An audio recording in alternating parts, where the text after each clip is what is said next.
الحمد لله نحمده ونستعينه ونستغفره ونؤمن به ونتوكل عليه ونعوذ بالله من شرور أنفسنا ومن سيئات أعمالنا من يهده الله فلا مضل له ومن يضلل فلا هادي له وأشهد أن لا إله إلا الله وحده لا شريك له وأشهد أن محمدا عبده ورسوله أما بعد فإن خير الحديث كتاب الله وخير الهدي هدي محمد صلى الله عليه وسلم وشر الأمور محدثاتها وكل محدثة بدعة وكل بدعة ضلالة وكل ضلالة في النار. أعوذ بالله من الشيطان الرجيم. بسم الله الرحمن الرحيم.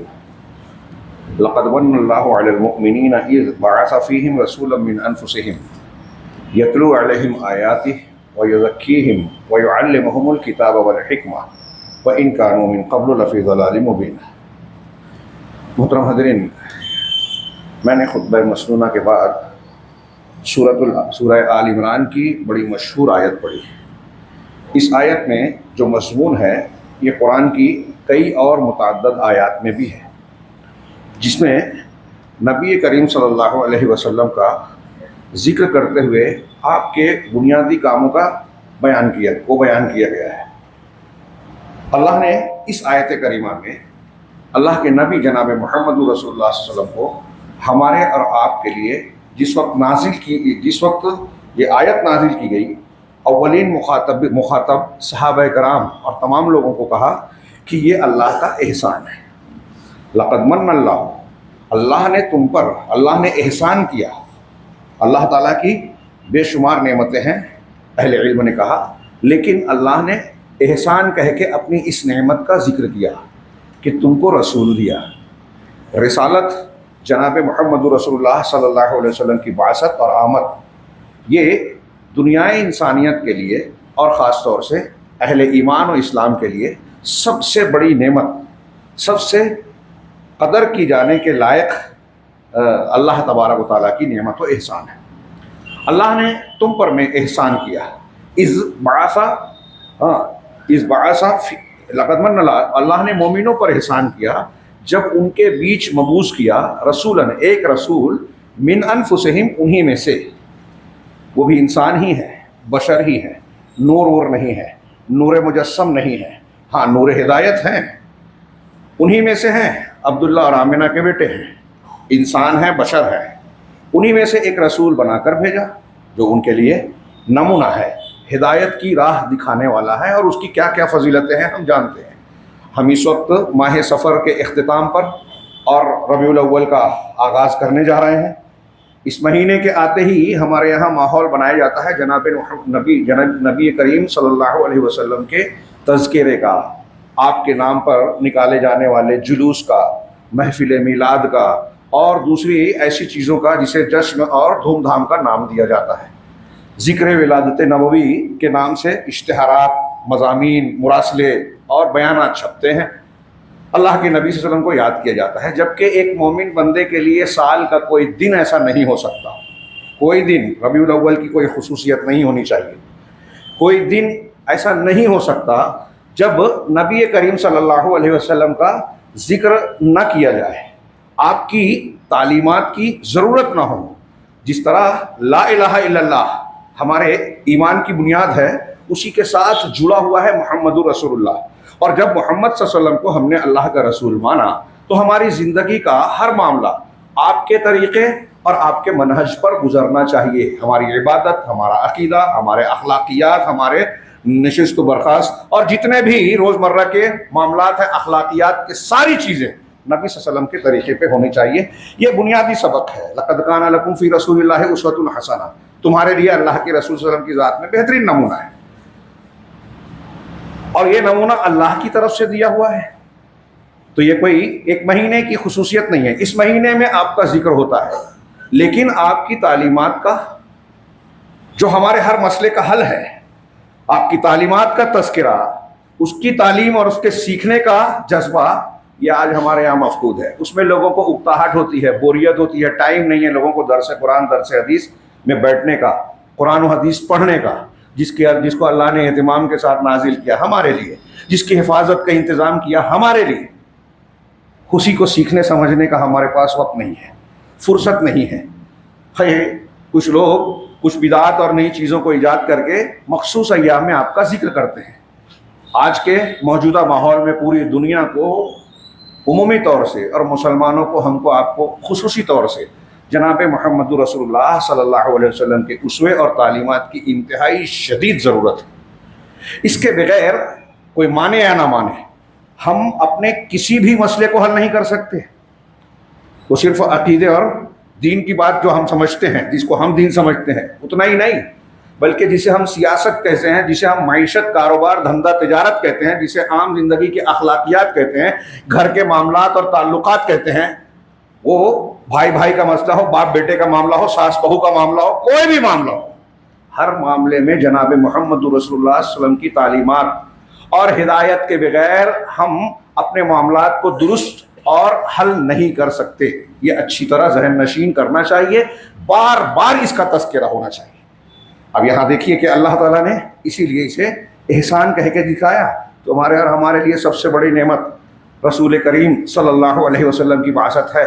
آگے فرمایا اس بعث فیہم رسولا من انفسہم یتلو علیہم۔ اب اللہ کے رسول صلی اللہ علیہ وسلم کے یہاں 4 کام ہیں، اور میں آج کے خطبے میں ایک کام کا صرف ایک پہلو تھوڑا سا ذکر کرنا چاہتا ہوں۔ رسول کے 4 کام بتائے صلی اللہ علیہ وسلم۔ یتلو علیہم آیاتی، وہ ان پر، اللہ کے نبی صلی اللہ علیہ وسلم لوگوں پر اپنی اللہ کی آیتوں کی تلاوت کرتے، وَيُزَكِّيهِمْ، ان کا تزکیہ کرتے ہیں۔ تزکیہ یعنی صفائی۔ صفائی کس چیز سے؟ شرک کی گندگی سے صاف کر کے توحید، خرافات بدعات کی گندگی سے صاف کر کے سنت کی تعلیم، برے اخلاق، برے خیالات، دل کی بیماریاں، جسم کی بیماریاں، زبان کی گندگی، بری باتیں، گالی گلوچ، غیبت، چغلی، ان ساری برائیوں کی صفائی کر کے نیکیوں کی تعلیم۔ تزکیہ مانا صفائی۔ میں اسی پر گفتگو کروں گا۔ آگے 2 بات بتائی، وَيُعَلِّمُهُمُ الْكِتَابَ وَالْحِكْمَةَ، اور انہیں الکتاب یعنی قرآن، الحکمہ یعنی حدیث۔ یہ قرآن کہہ رہا ہے کہ رسول 2 چیزیں سکھا رہے ہیں، ایک الکتاب اور دوسرا الحکمہ۔ حکمہ کیا ہے؟ قرآن کے علاوہ رسول اللہ صلی اللہ علیہ وسلم نے جو بھی سکھایا وہ سنت ہے، حدیث ہے۔ کچھ لوگوں کی آج کل سمجھ میں نہیں آتی اور انکار سنت بڑے دھڑلے سے کرتے ہیں۔ یہ قرآن کا انکار ہے، نبی کا انکار ہے، کفر ہے۔ تو الکتاب اور الحکمہ کی تعلیم دیتے ہیں، تلاوت آیات کرتے ہیں، تزکیہ کرتے ہیں، تعلیم الکتاب والسنہ۔ تو اللہ کے نبی صلی اللہ علیہ وسلم کے کام بتائے، اور اس کے بعد کیا فرمایا قرآن نے؟ وَإِن كَانُوا مِن قَبْلُ لَفِي ضَلَالٍ مُبِينٍ، اگرچہ یہ سب کے سب پہلے ضلال مبین، کھلی ہوئی گمراہی میں تھے۔ صحابہ کرام پہلے کھلی گمراہی میں تھے، اب نہیں ہے۔ یہ قرآن کی اس آیت سے خود بخود ظاہر ہو رہا ہے کہ پہلے تھے، لیکن اللہ کے نبی صلی اللہ علیہ وسلم کے آنے کے بعد اب گمراہی نہیں رہی۔ یہ ان سارے لوگوں کا رد بھی ہے جو صحابہ کرام میں گمراہیاں تلاش کرتے ہیں، ایک بات۔ دوسری بات، صحابہ کرام یا اللہ کے نبی صلی اللہ علیہ وسلم کے آنے سے پہلے جو کھلی گمراہیاں تھیں، کیا تھی؟ ہم اور آپ تاریخ میں، سیرت کی کتابوں میں بار بار پڑھتے ہیں، تذکرہ ہوتا ہے کہ عہد جاہلیت میں ہر قسم کی برائیاں تھیں، انتہائی گھناؤنے عقائد تھے، ہر قسم کی شرکیات تھی۔ کون سی چیز تھی؟ جیسے آج ہم ہندوستان کے مذہب میں دیکھتے ہیں ہر چیز پوجی جاتی ہے۔ ایک صحابی کہتے ہیں کہ ہمارا حال یہ تھا کہ ہم ایک آٹے کا بت بنا کے اس کی پوجا کرتے، کچھ نہیں ملتا، بھوک لگتی تو اسی کو گوندھ کے کھانا، روٹی بنا کے کھا بھی لیتے۔ تو یہ شرکیات کا یہ عالم تھا۔ ظالم، مضبوط طاقتور آدمی ظالم ہوتا، کمزوروں پر ظلم کرتا، آج وہی ہو رہا ہے۔ زنا، بدکاری، اس کی کوئی روک ٹوک نہیں تھی، طاقتور کمزوروں کو لوٹ لیتا تھا۔ ڈکیتی، ڈاکہ ڈالنا، طاقتور کا کمزوروں کو غلام اور باندھی بنا لینا، اپنا ماتحت بنا لینا، عام بات تھی۔ اس طریقے سے ہم جاہلیت کے جو منظر کو دیکھتے ہیں، ہر قسم کی برائی تھی، کون سی گندگی تھی جو نہیں تھی۔ لیکن اللہ کے نبی صلی اللہ علیہ وسلم کے آنے کے بعد کیا ہوا؟ ایک دم معمولی سا آپ دماغ میں لائیے کہ انتہائی برا معاشرہ، کوئی اچھائی نہیں رہ گئی۔ ہاں، عربوں میں کچھ خوبیاں تھیں، مہمان نوازی، وعدے کو پورا کرنا، اپنی زبان سے نہ پھرنا، سچ بولنا، ایسی کچھ خوبیاں ان کے اندر زبردست تھی اس معاملے میں، اس معاشرے میں بھی۔ کہتے ہیں کہ نبی صلی اللہ علیہ وسلم کا عرب میں مبعوث ہونا اس کی ایک بڑی وجہ یہ بھی ہے، اور کئی وجوہات۔ تو اللہ کے نبی صلی اللہ علیہ وسلم اس معاشرے میں مبعوث ہوتے ہیں اور اپنی تعلیم اور تربیت، یہ جو تربیت، تلاوت آیات، تزکیہ، تعلیم الکتاب والحکمہ کے صرف 23 سالہ دور میں آپ دیکھیں کہ ایک ایسا معاشرہ وجود میں آیا کہ مسلمان ہی نہیں غیر مسلم بھی یہ مانتے ہیں، کہتے ہیں کہ دنیا میں اس سے اچھا سماج اور معاشرہ پھر کبھی دیکھا نہیں گیا، نہ پہلے نہ بعد میں۔ نبی کریم صلی اللہ علیہ وسلم کی شخصیت، دی 100 کے مصنف کے بقول، جو عیسائی ہے، 100 بڑے آدمیوں کا تذکرہ کر کے پہلے محمد صلی اللہ علیہ وسلم کا ذکر کرتا ہے، اور کہتا ہے کہ پوری انسانی تاریخ میں سب سے زیادہ تاریخ پر اثر انداز ہونے والی شخصیت آپ کی ہے، جس نے تاریخ کا دھارا موڑ دیا۔ دنیا کی سب سے بڑی جہالت اور جاہلیت سب سے بڑے تہذیب و تمدن میں بدل گئی ہے۔ یہ تھوڑا سا میں یاد کرا رہا ہوں، بہت کم وقت ہے، سیرت پر انشاءاللہ ابھی اور گفتگو اگلے ہفتوں میں ہوگی قرآن کی روشنی میں۔ میں یہاں یہ ذہن نشین کرانا چاہتا ہوں کہ آپ غور کیجئے کہ نبی صلی اللہ علیہ وسلم کی 23 سالہ محنت سے انتہائی برا معاشرہ سب سے اچھا معاشرہ بن گیا تاریخ کا۔ ایک یورپی، غالباً والٹر کا قول ہے کہ نبی کریم صلی اللہ علیہ وسلم کی شخصیت ہیروز کی نرسری تھی۔ ہیروز اس کے انگریزی کے اعتبار سے کہہ رہے ہیں، ہم اس معنی میں ہیرو نہیں جو ہمارے یہاں بولا جاتا ہے، یعنی عظیم شخصیات، آپ کی جس نے پیروی کی، آپ کی تربیت میں جس نے موقع پایا، وہ دنیا میں ایک امتیازی حیثیت۔ صحابہ کرام کو دیکھیے، ہر ایک الگ الگ خصوصیت رکھتا ہے، وقت نہیں ہے کہ میں اس طرف جاؤں۔ یہ سامنے رکھیے اور سوچئے کہ اتنا برا معاشرہ، اتنی گندگی نبی صلی اللہ علیہ وسلم کے ذریعے سے صاف ہو گئی۔ تو آج کا معاشرہ، آج ہمارے یہاں کون سی برائی نہیں ہے، اصلاح کی کس شعبے میں ضرورت نہیں ہے؟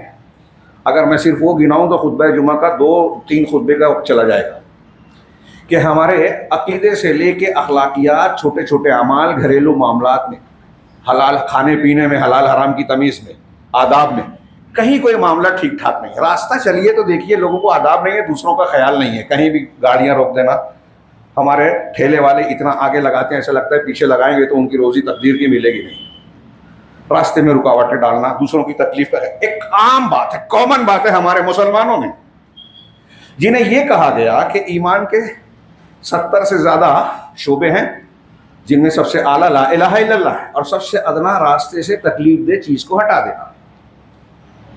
یہ سبق آپ پڑھائیے، کوئی پڑھنے کو تیار نہیں ہے، مخصوص چیزیں لوگ بتاتے ہیں کہ یہ کر لو وہ کر لو، جنت پکی، پھر کچھ بھی کرتے رہو۔ نبی صلی اللہ علیہ وسلم کا دین یہ نہیں ہے۔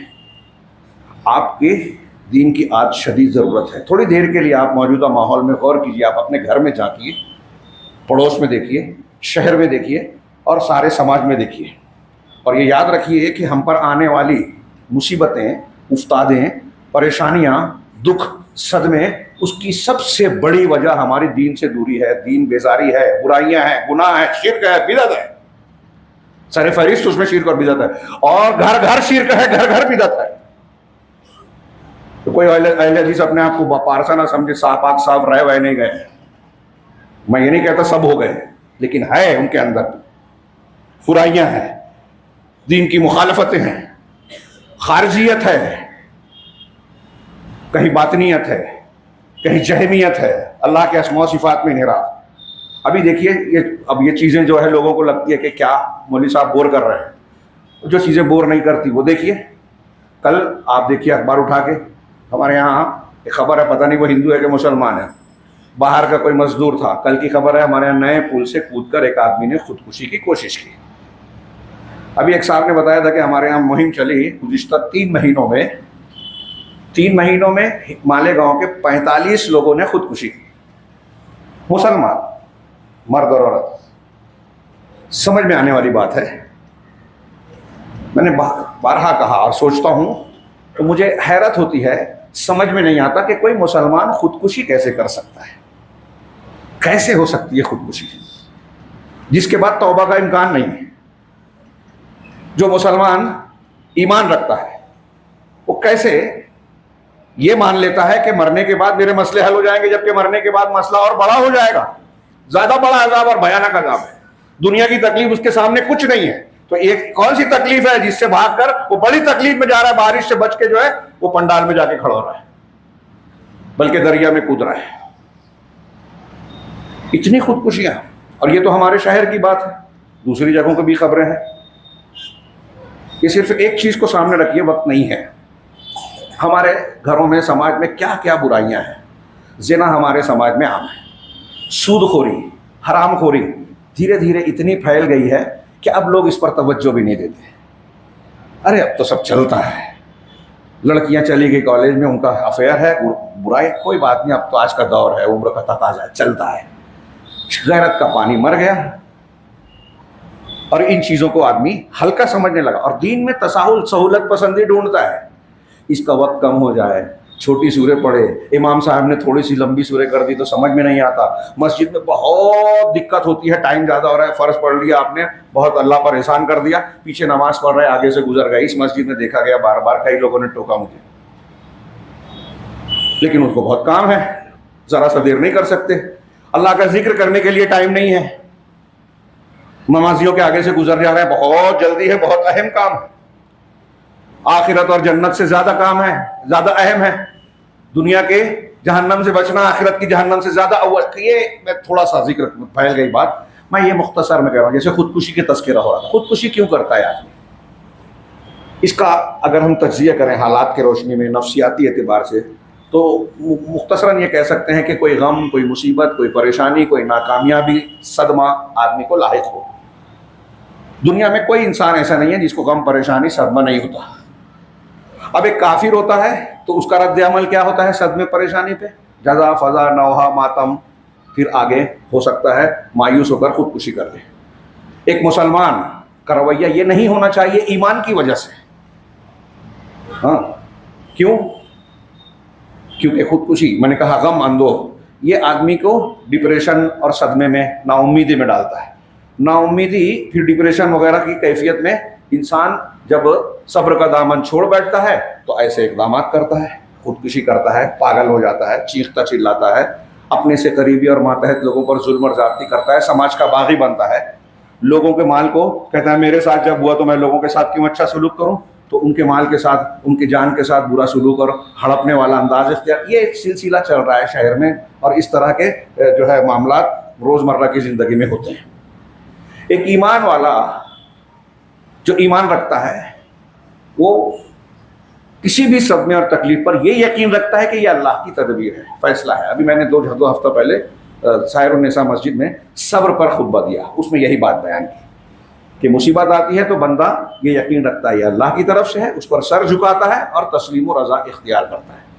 حوصلہ نہیں ہارتا، امید رکھتا ہے، رجا رکھتا ہے، بڑی سے بڑی مصیبت آ جائے.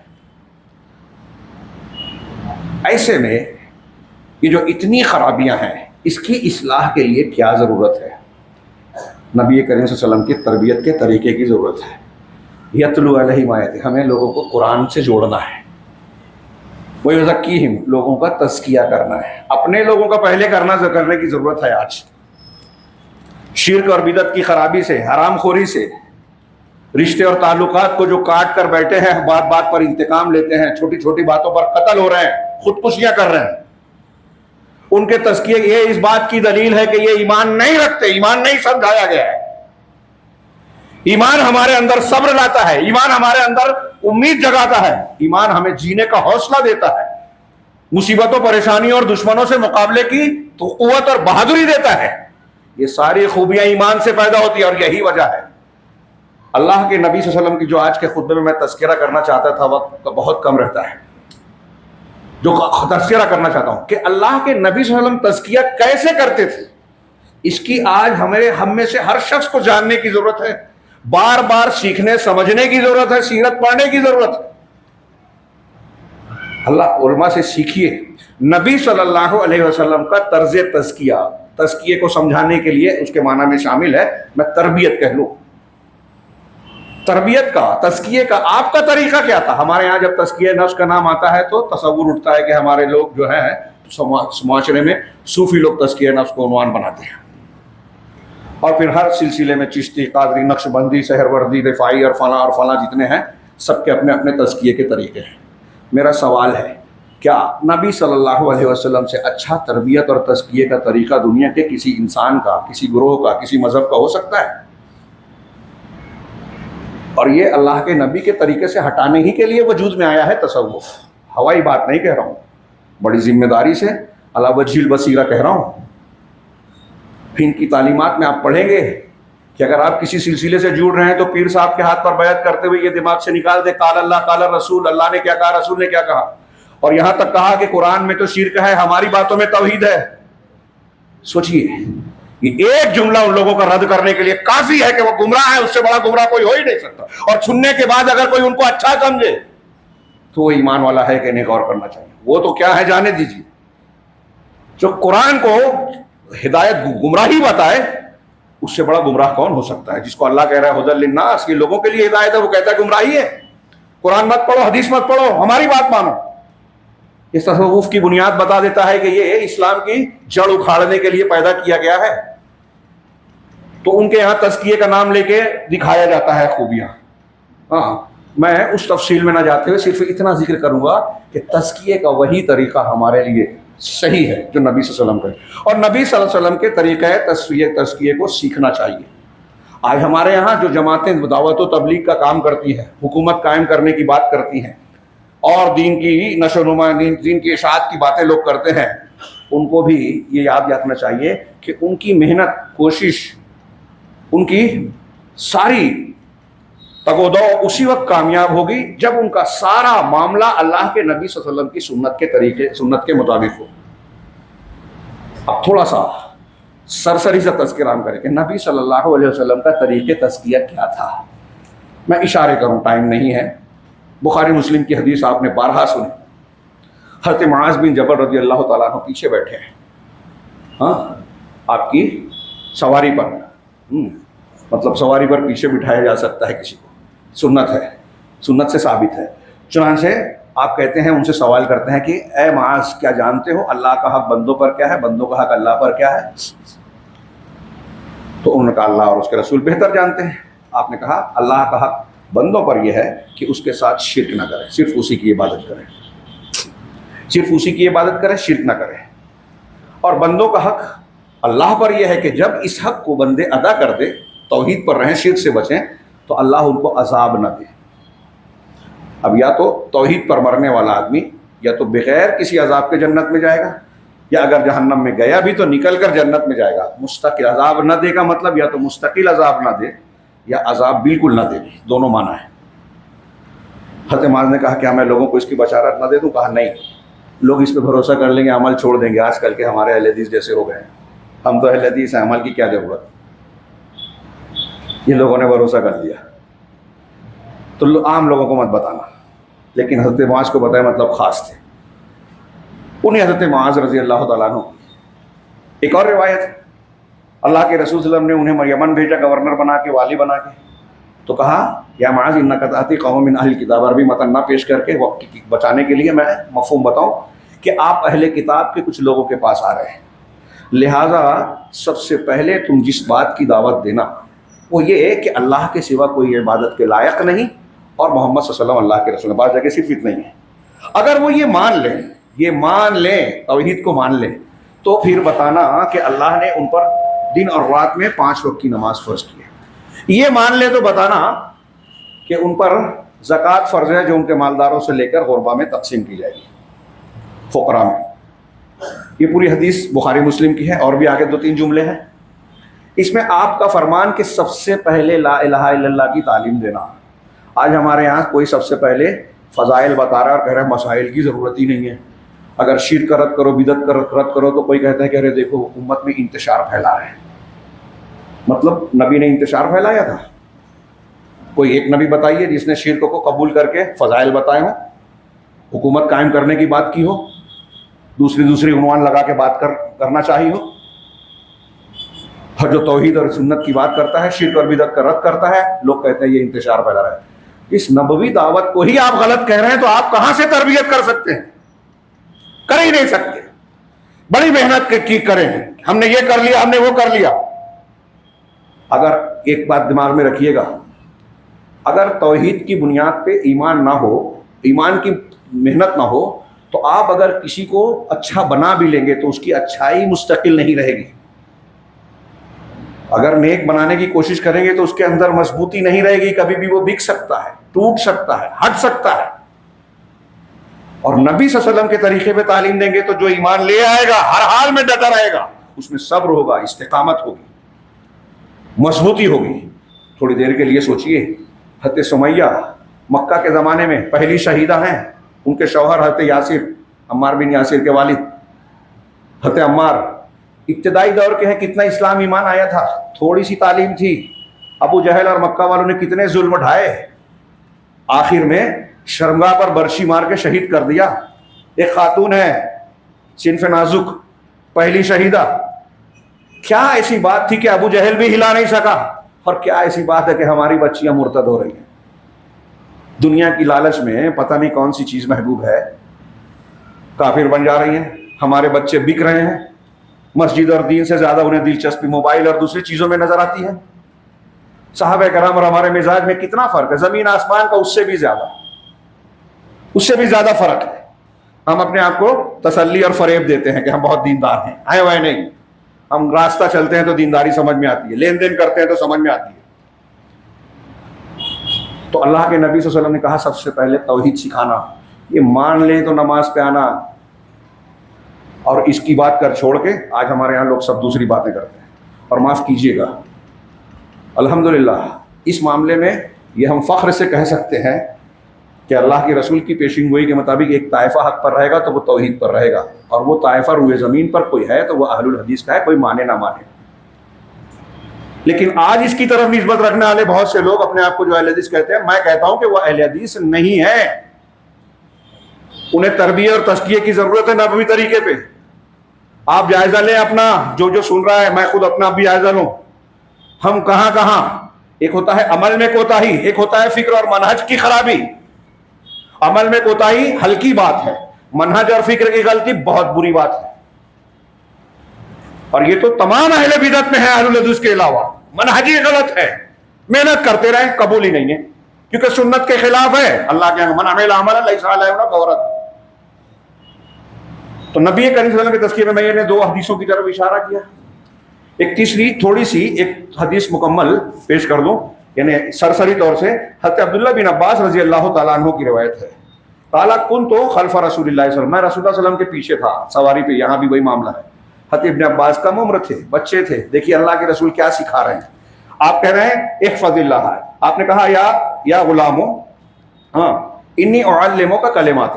بیٹا، غلام بچے کو کہتے ہیں، اے بچے، ہاں میں تمہیں کچھ کلمات کی تعلیم دے رہا ہوں. یہ ایک لفظ ہے، بعض روایتوں میں اعظک، نصیحت کر رہا ہوں، دونوں لفظ ہیں. میں تمہیں کچھ کلمات سکھا رہا ہوں. ہاں احفظ اللہ یحفظ کا یہ جو حدیث ہے بہت غور سے سنیے. مجھے افسوس ہے کہ وقت زیادہ ہو رہا ہے، اس لیے میں تفصیل میں نہیں جا سکتا. میں ایک جملہ یہ کہوں اس کے بارے میں کہ یہ ایک چھوٹی سی حدیث 5-6 جملوں پر مشتمل حدیث جو ہے یہ تربیت کا پورا نصاب ہے. یہ نبوی ایک نصاب ہے. ایسی اور بھی کئی حدیثیں ہیں، بہت سی. یہ تربیت کا پورا نصاب ہے کہ کیا طریقہ ہونا چاہیے تربیت کا. سب سے پہلے بچے کو کیا سکھانا چاہیے؟ پہلے عقیدہ سکھائیے، اور اس میں کیا ہے؟ احفظ اللہ یحفظ کا، اللہ کو یاد رکھو، اللہ تمہیں یاد رکھے گا. یہ توحید تو سکھائی چکے ہیں، اس لیے مسلمان ہے. اب توحید جو جان گیا ہے اسے یہ تعلیم بار بار دی کہ اللہ کو یاد رکھو. اب اللہ کو کیسے یاد رکھے گا آدمی؟ تو ایک شکل ہے کہ اس کا ذکر کیا جائے، صبح و شام کے اذکار، سونے کے وقت، جاگنے کے وقت کی دعائیں، کھانے کی دعائیں، چلتے پھرتے ذکر کیا جائے. لین دین کرتے وقت اللہ کا کو یاد رکھا جائے تو بے ایمانی نہیں کریں گے، حرام نہیں کھائیں گے، دھوکہ نہیں دیں گے، جھوٹ نہیں بولیں گے. معاملات کرتے وقت، گواہی دیتے وقت، گھر میں معاملات کر رہے ہیں، بیوی بچوں کا ہو، ماں باپ کا ہو، بھائی بھائی کا معاملہ ہو، اس سے بکرے کا ہو، اللہ کو یاد رکھیے. تو آپ دوسرے کے حق پر بری نظر نہیں ڈالیں گے. نہیں میرا جتنا حق ہے اتنا ہی ملے، میرا کم ہو جائے چلے، زیادہ نہیں لوں گا، دوسرے کا نہیں لوں گا. احفظ اللہ یحفظ کا، اللہ کو یاد رکھو، اللہ تمہیں. میں پھر سے کہہ رہا ہوں، پہلے ایمان. حضرت صحابہ کرام کا عام بیان ہے، وہ کہتے ہیں تعلمنا الایمان قبل ان نتعلم القرآن. ہم نے قرآن کو سیکھنے سے پہلے ایمان کو سیکھا. ثم تعلمنا القرآن، ایمان سیکھنے کے بعد ہم نے قرآن کو سیکھا. فازددنا ایمانا، تو ہم ایمان اور یقین میں ہم بہت زیادہ ہو گئے. جب ہم نے پہلے ایمان سیکھا، قرآن سیکھا، تو ایمان کی وجہ سے قرآن نے ہم کو فائدہ دیا. آج کل لوگ قرآن سیکھتے ہیں، ایمان نہیں سیکھتے، تو قرآن کوئی فائدہ نہیں دیتا. یہ صحابہ کا اللہ کے نبی کی تربیت کا طریقہ یہی ہے. اللہ کو یاد رکھو تو اللہ تمہیں، تو اللہ کو یاد رکھنے کا ایک طریقہ ہے اللہ کا ذکر. مجھے یاد آ رہی ہے ایک حدیث، اشارہ کر دو. حضرت نوح علیہ السلام، تو صحیح حدیثیں ہیں یہ. حضرت اللہ کے رسول نے فرمایا کہ حضرت نوح علیہ السلام نے اپنے بیٹی کو وصیت کی کہ بیٹا میں تم کو 2 چیزوں کا حکم دے رہا ہوں، 2 چیزوں سے منع کر رہا ہوں. اپنے الفاظ میں بہت مختصر، پورے صفحے کی حدیث ہے یہ، ہمارا صفحہ جو ہوتا ہے. تو اس میں حضرت نوح علیہ السلام نے کہا کہ میں تمہیں لا الہ الا اللہ کی وصیت کرتا ہوں، اس کا حکم دیتا ہوں. لا الہ الا اللہ پڑھا کرو، اس کو سیکھو، کیونکہ 7 آسمان 7 زمین اور ان کی چیزیں اللہ کو چھوڑ کر ترازو کے ایک پڑھنے میں ہو لا الہ الا اللہ، دوسرے پڑھنے میں تو لا الہ الا اللہ کا پڑھنا بھاری ہوگا. ہاں، یہ فضیلتیں بتائی حضرت نوح علیہ السلام نے. اور پھر یہ کہا کہ اور تم سبحان اللہ و بحمدہ کہا کرو، اس لیے کہ یہی فرشتوں کے کا ذکر ہے، کائنات کی ہر چیز کا ذکر ہے. ایک جملہ کہا تسبیح کیا ہے، ہذا ذکر اور تسبیح کل شیء فی العالم، یعنی اس طرح کا جملہ ہے کہ کائنات کی ہر چیز کی تسبیح ہے اور اسی کے ذریعے سے مخلوق کو روزی دی جاتی ہے. سبحان اللہ و بحمدہ پڑھیے، روزی ملے گی. سمجھ میں نہیں آتا، لاجیکل نہیں ہے. لاجیکل ہے یہ، آپ اللہ سے قریب ہوں گے، اللہ کو یاد رکھیں گے تو اللہ تعالیٰ کو یہ کہا اللہ آپ کو یاد رکھے گا. آپ کی یاد رکھے گا مطلب مدد کرے گا، آپ کی خصوصی توجہ ملے گی اللہ کی رحمت سے.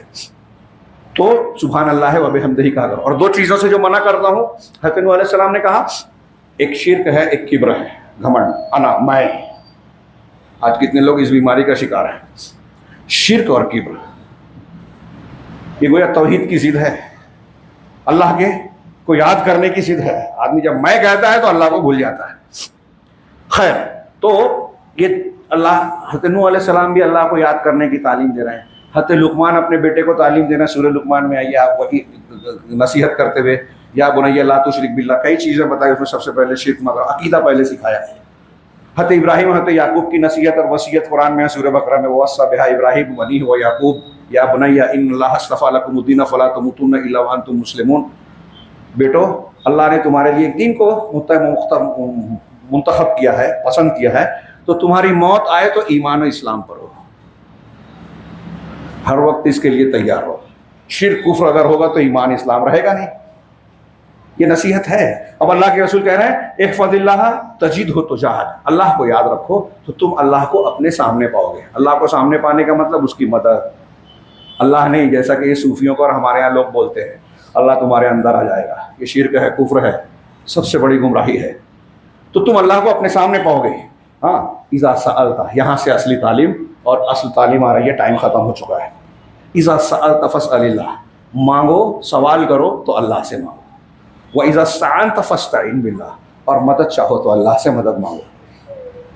ہاں، پوری زندگی کا نچوڑ ہے اس میں. ہم کہتے ہیں ایاک نعبد و ایاک نستعین سورہ فاتحہ میں. اہل علم نے کہا سورہ فاتحہ کا خلاصہ ہے ہماری زندگی کا مقصد. اللہ نے کائنات کو جو بنایا، انسان و جن کو پیدا کیا، اس کا مقصد اس میں سمٹا ہوا ہے کہ تیری ہی عبادت کرتے ہیں، تجھی سے مدد مانگتے ہیں.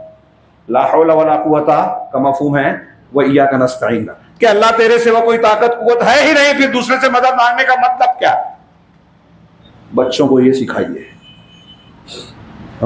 کہیں بھی رہو، آپ کے پاس کوئی ہتھیار، میزائل، بندوق، تلوار کچھ نہیں ہو، آپ کا ہتھیار مچھلی کے پیٹ میں بھی ہے تو اللہ سے تعلق ہے، دعا ہے.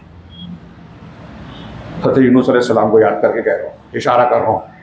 کچھ نہیں ہے، اللہ سے دعا مانگی، نکل گئے، اللہ نے دعا قبول کی. تو مانگو تو اللہ سے مانگو، جھکو تو اللہ کے سامنے، مدد مانگو تو اللہ سے. کاش کے موقع ہوتا. میں آگے بڑھ رہا ہوں. یہ پہلی بات کہ بندے کا تعلق، ساری ضروریات حاجات اللہ کے جناب میں رکھو. ہاں، اور یہ بات آگے بیان کی اللہ کے رسول نے، اس کو مضبوط بناتے ہوئے کہا وَاعْلَمْ، اور یہ علم میں رکھ لو، یقین کر لو، پختہ دل میں بٹھا لو، ان الامة لو اجتمعت على ان ينفعوك بشيء لم ينفعوك الا ما قد كتبه الله لك. یہ بات یاد رکھو کہ پوری امت، پوری دنیا کہہ لیجیے، پوری دنیا بھی اگر اکٹھا ہو جائے اس بات پر کہ تم کو کسی چیز کے ساتھ نفع پہنچائے، تو وہ نفع نہیں پہنچا سکتے مگر اتنا ہی جتنا اللہ نے لکھا ہے. یہ جملے مختصر سے ہیں. میں نے کہا نا، نصاب ہے پورا تربیت کا، پوری کتاب ہے کتاب. اور کئی جلدوں کی کتاب. یہ ایک جملہ اگر ہم میں سے ہم لوگوں نے سیکھ لیا تو خودکشی کا سوال ہی نہیں پیدا ہوتا. بڑی سے بڑی مصیبت کا سامنا کریں گے, دکھ اور پریشانیوں میں حوصلے نہیں ہاریں گے, زندگی کا جینے کا حوصلہ پیدا ہوگا, زندگی کا سلیقہ آئے گا. اور یہ بات صحابہ کرام کی زندگیوں میں, سلف کی زندگیوں میں ہم دیکھ سکتے ہیں. تو کہا کہ ساری امت اکٹھا ہو جائے تو تمہارا کچھ بگاڑ نہیں پائیں گے. بلڈوزر اگر چل گیا گھر پہ, بچہ اگر گرفتار ہو گیا, اگر ایمان کے ساتھ ہے تو, ایمان نہیں ہے تو پھر تو کوئی مسئلہ ہی نہیں ہے. یہ بحث اس صورت میں ہے کہ جب ہمارا تعلق اللہ سے ہے. تو اگر ایسا ہو گیا تو پھر یہ اللہ کی آزمائش ہے, اللہ نے لکھا ہے, اور اس میں بھی خیر ہوگا. جیسے انبیاء کو امتوں نے پریشان کیا, ابراہیم علیہ السلام کو آگ تک میں ڈالا گیا, لیکن وہ ان کے لیے خیر ہوا.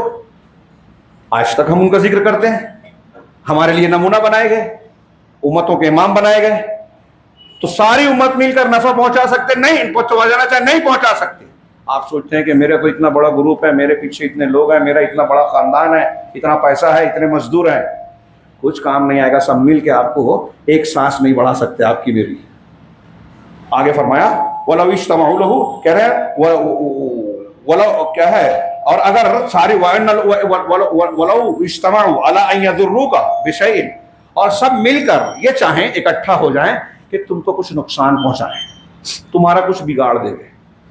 غزہ تباہ ہو رہا ہے, ہم پریشان ہیں, ڈرے سہمے ہیں, دنیا کے مختلف خطوں میں مسلمانوں کو ستایا مارا جا رہا. ستایا جانا, سازشیں کرنا, یہ طے ہے, ہوگا, یقینی بات ہے. قرآن حدیث نے بیان کیا ہے, جب انبیاء نہیں بچے آزمائشوں سے تو ہم کیسے بچ سکتے ہیں. لیکن ہمارے لیے ڈرنے کی بات آزمائش نہیں ہے, عذاب ہے. آج جو مسلمانوں پر پریشانیاں ہیں, غور کرنے کی بات ہے کہ وہ عذاب ہے یا آزمائش ہے. آزمائش تو ہے ہی, کئی جگہ عذاب لگتا ہے, اللہ ہمیں محفوظ رکھے. لیکن اللہ نے کہا کہ اگر ساری امت مل کر تم کو نقصان پہنچانا چاہے, کچھ بھی, تھوڑا سا بھی, لن یضروک, لا کیا ہے, لم یضروک الا بشیء قد کتبہ اللہ علیک, تو تمہارا کوئی نقصان نہیں پہنچا سکتے. ہمارے مالیگاؤں کی زبان میں کہیں تمہارا کچھ اکھاڑ نہیں سکتے, مگر اتنا ہی جتنا اللہ نے تمہارے خلاف لکھ دیا. رفعت الاقلام وجفت الصحف, قلم اٹھا لیے گئے ہیں, صحیفے خشک ہو گئے. جو اللہ نے لکھ دیا وہی ہونا ہے, اس میں کوئی رد و بدل, کوئی مائی کا لال, کوئی بڑی سے بڑی طاقت والا, کوئی ٹرمپ, کوئی نیتن یاہو, کوئی بڑی بڑی سنگ, کوئی پریوار نہیں کر سکتا. تو ایک مسلمان کو یقین ہونا چاہیے. یہی بات حضرت عبادہ بن صامت نے اپنے بیٹے کو نصیحت کرتے ہوئے کہا کہ بیٹا, ہاں, انک لن تجد طعم حقیقت الایمان. صحیح حدیث سے صحیح کہا لوگوں نے کہ تم ایمان کی حقیقت کی لذت کو اس وقت تک نہیں پا سکتے, حتی تعلم, یہاں تک کہ یہ یقین کر لو کہ انما اصابک, کہ جو تمہیں ملا ہے, لم یکن لیخطئک, وہ تم سے چھوٹ نہیں سکتا تھا. وما اخطأک, اور جو تم سے چھوٹ گیا, تم چاہتے تھے یہ گھر خرید لوں, تم چاہتے تھے فلاں سے شادی کر لوں, تم چاہتے تھے کہ فلاں کامیابی حاصل کر لوں, فلاں ڈگری لے لوں, نہیں ملا. تو جو نہیں ملا وہ مل نہیں سکتا تھا, اور جو مل گیا وہ چھوٹ نہیں سکتا تھا. یہ اللہ کا فیصلہ ہے. اس کے بعد کہا حضرت عبادہ نے کہ میں نے اللہ کے رسول صلی اللہ علیہ وسلم کو سنا ہے کہ آپ فرماتے تھے کہ جب سب سے پہلے اللہ نے قلم کو پیدا کیا, ساری مخلوق میں قلم اول ہے, قلم سے پہلے اللہ نے عرش کو پیدا کیا. عرش سب سے پہلی مخلوق ہے, اس کے بعد سب سے پہلے قلم ہے. تو سب سے پہلے قلم کو جب پیدا کیا تو اس سے کہا اکتب, لکھ. تو کہا یا رب وماذا اکتب, پروردگار کیا لکھوں؟ کہا اکتب کل شیء, ہاں, مقادیر کل شیء حتی تقوم الساعہ, کہ قیامت تک ہونے والی ہر چیز کی تقدیر کو لکھ دو. اور پھر کہا عبادہ بن صامت نے کہ بیٹے میں نے اللہ کے رسول صلی اللہ علیہ وسلم کو کہتے ہوئے سنا ہے, ہاں, کہ جو شخص اس کے علاوہ دوسرے عقیدے پہ جس کی موت ہو جائے, ممات علی غیر ھذا فلیس منی, جو اس عقیدے سے ہٹ کے جو مر گیا وہ مجھ سے نہیں ہے, میرے طریقے پہ نہیں ہے. یہ اللہ کے نبی صلی اللہ علیہ وسلم کی تربیت کا عنصر ہے. پہلے یہ آغاز کریں ہم عقیدے سے, اپنے بچوں کو سکھائیں کہ دنیا کی جو مصیبت, پریشانی, تکلیف آ رہی ہے وہ اللہ کا اور تقدیر کا فیصلہ ہے. اس کا سامنا کرنا چاہیے اللہ پر ایمان کے ساتھ, امید کے ساتھ, صبر کے ساتھ, استقامت کے ساتھ. تو مشکلات آسان. حضرت عمر کا قول امام بخاری نے نقل کیا, وجدنا خیر عیشنا بالصبر, ہم نے اپنی زندگی کی خیر کو, خوشگواری کو حاصل کیا ہے صبر کے ذریعے.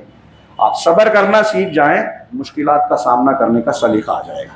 خودکشی نہیں کر سکتا بندہ, ڈپریشن میں نہیں جا سکتا ایمان والا. اللہ کو یاد کیجئے, ذکر سکون دے گا, آپ کو حوصلہ دے گا. اللہ کی مدد اور رحمت ملے گی. علامہ ابن قیم نے ذکر و اذکار کے قریب 100 فائدے سکھائے بتائے ہیں قرآن و حدیث کی روشنی میں. شیطان بھاگتا ہے، اللہ قریب ہوتا ہے، فرشتے دعا کرتے ہیں، فرشتوں کی مدد ملتی ہے، رحمت کا نزول ہوتا ہے، سکینت آتی ہے، سکون ملتا ہے، اللہ بذکر اللہ تطمئن القلوب وغیرہ وغیرہ. یہ اللہ کے نبی صلی اللہ علیہ وسلم کا پہلا سبق ہے. اور اگر ہم نبی کریم صلی اللہ علیہ وسلم پر ایمان رکھتے ہیں تو ہمارا پہلا فرض یہ ہے کہ ہم اپنے گھروں کو نبی صلی اللہ علیہ وسلم کے طریقے پر تزکیہ اور تربیت کا ماوا بنائیں، ٹھکانہ بنائیں. اس کے لیے پہلے سیکھنا پڑے گا. سیکھنے کے لیے صحیح قرآن و حدیث کی تعلیم ہے. صحیح قرآن و حدیث کی تعلیم گوگل سے مت سیکھیے، ہاں سوشل میڈیا کی پوسٹ سے مت سیکھیے.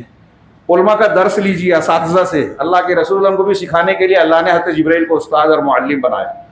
امت کو سکھانے کے لیے نبی کو معلم بنایا. وَيُعَلِّمُهُمُ الْكِتَابَ وَالْحِکْمَةَ، الکتاب اور الحکمہ کے معلم تھے نبی صلی اللہ علیہ وسلم. استاذ تھے، معلم، کائنات کے سب سے اعلیٰ معلم. آپ سے بہتر معلم کوئی ہو ہی نہیں سکتا. تو آپ کی تعلیم و تربیت کا جو طریقہ تھا وہ نصاب سیکھیے، اس کو اپنائیے. اس کے بغیر ہمارے گھر کا چھوٹے سے چھوٹا مسئلہ حل نہیں ہو سکتا اور عالمی منظرنامے میں ہم ٹھیک نہیں ہو سکتے. اللہ سے دعا ہے کہ وہ ہمیں نبی کریم صلی اللہ علیہ وسلم پر صحیح ایمان اور آپ کے حقوق کو سمجھ کر آپ کو ماننے اور آپ کی اتباع کرنے والا بنائے. اس کی توفیق عطا فرمائے اور اس کی برکت سے دنیا اور آخرت میں کامیابی سے نوازے. وآخر دعوانا الحمد للہ رب العالمین. بارک اللہ لنا ولکم فی القرآن المجید ونفعنا وإیاکم بما فیہ من الذکر الحکیم انہ تعالی جواد کریم ملک.